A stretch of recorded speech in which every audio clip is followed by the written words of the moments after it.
Senggang dalam channel Cikgu Save Tutorial. Hari ini saya akan membincangkan bagaimana melukis keluk keseimbangan pasaran persaingan sempurna dalam jangka pendek. Kita akan melukis keluk keseimbangan pasaran persaingan sempurna untuk untung normal. Langkah-langkah dia adalah seperti ini. Yang pertama, kita akan lukis dahulu keluk harga dan kuantiti. Lukis keluk harga dan kuantiti. Labelkan.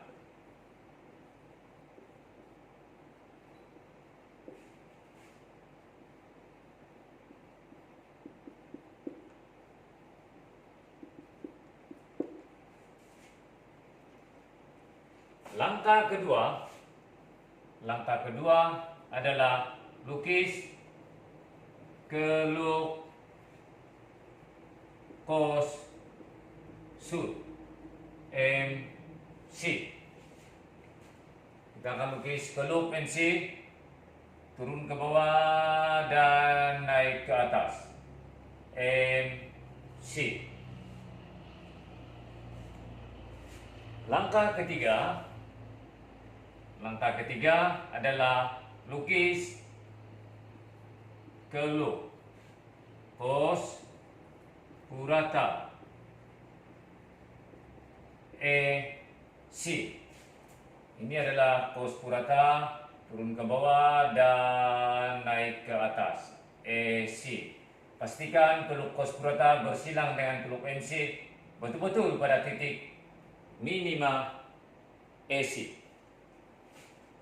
Langkah keempat, lukis keluk kos berubah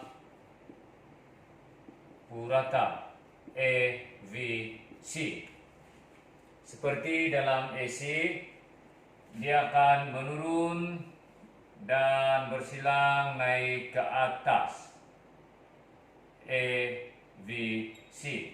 Kita lihat dia semakin rapat dengan keluk AC. Antara AC dan EVC dia akan semakin rapat. Dan langkah kelima untuk bahagian melukis adalah lukis keluk harga. Kita akan melukis keluk harga. Keluk MR sama dengan ER sama dengan P sama dengan DD. Untuk bahagian ini, saya akan menggunakan warna biru supaya kita boleh nampak dengan jelas apa perbezaan-perbezaan dengan keluk-keluk yang lain.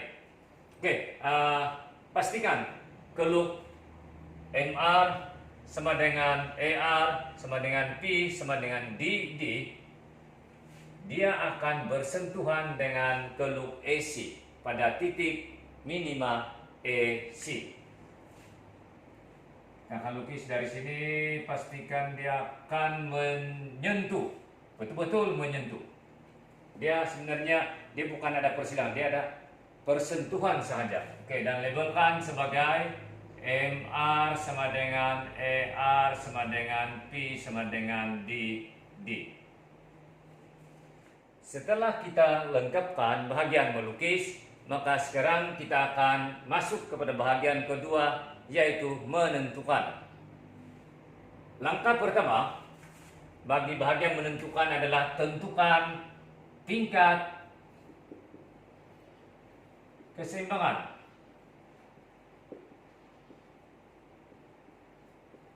Yang dapat dicapai melalui persilangan di antara keluk MR dan MC.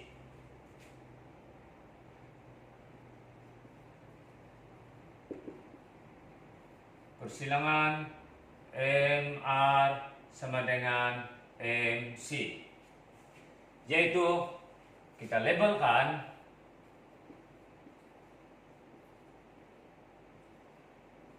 dengan titik I. Oke, sekarang kita cari di mana titik I.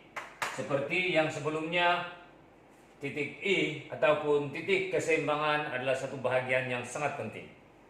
Dan sekiranya titik I ditandakan dengan salah ataupun tidak betul, maka proses seterusnya akan menjadi salah.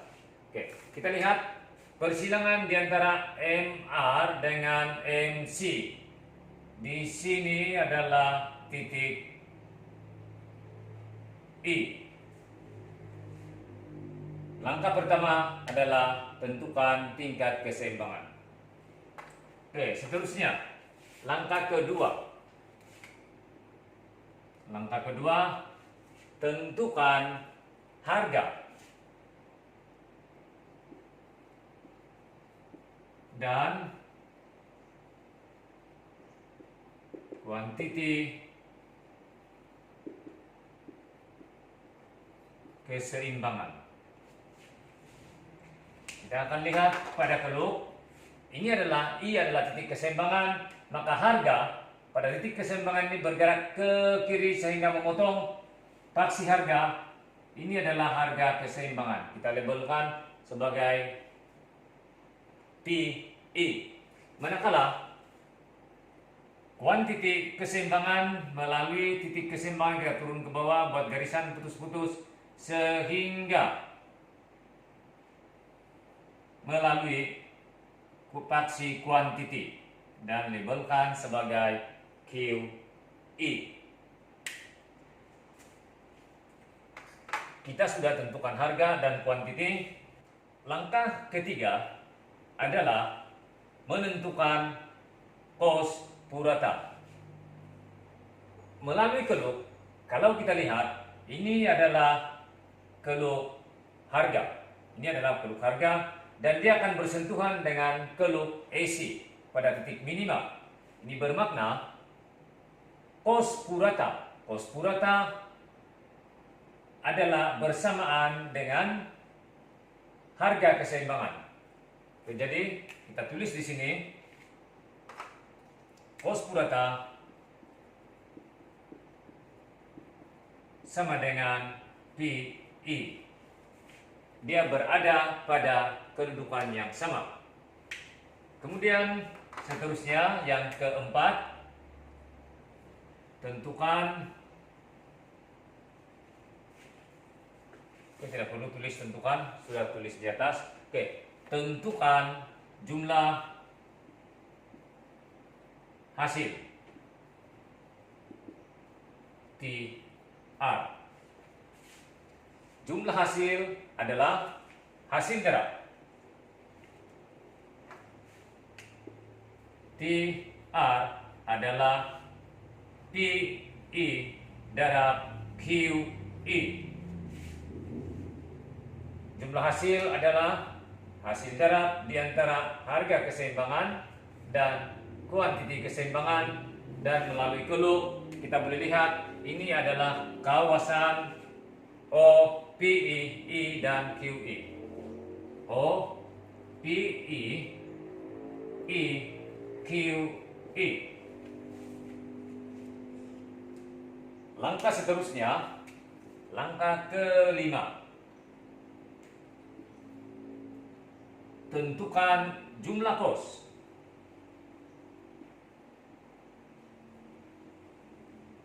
TC. Kita akan tentukan jumlah kos. Jumlah kos adalah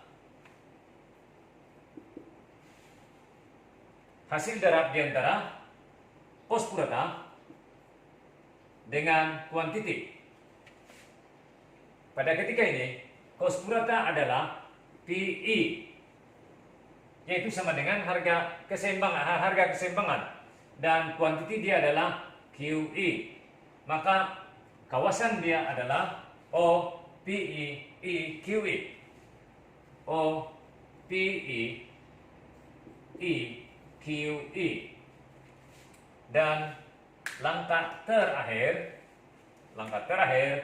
keenam adalah menentukan jumlah untung.